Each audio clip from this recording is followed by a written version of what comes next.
गिरिराज महाराज की परिक्रमा करने का लाभ यहाँ बैठे बैठे हमको मिल जाएगा।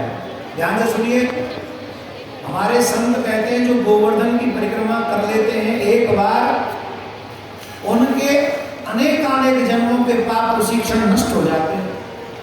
और कल आपको भागवत में ही गिरिराज महाराज की परिक्रमा करने का लाभ मिलेगा।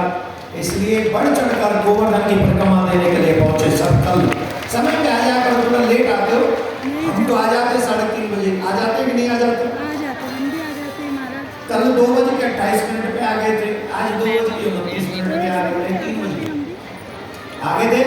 अभी हमारे ब्रज में कहते हैं कन्हैया के घर में कभी खाली हाथ नहीं जाना चाहिए और वहां से कभी खाली हाथ आना भी नहीं चाहिए। और हमारी समिति ने बड़ी व्यवस्था कर रखी है। देखो, ए लाओ, ये लाओ, डलिया लाओ, जल्दी लाओ। इतनी देर कर रहा है, लेकिन हाथों से पहुंच जाऊंगी। ये देखो, ये क्या है? आज नंद के आनंद भय बचे।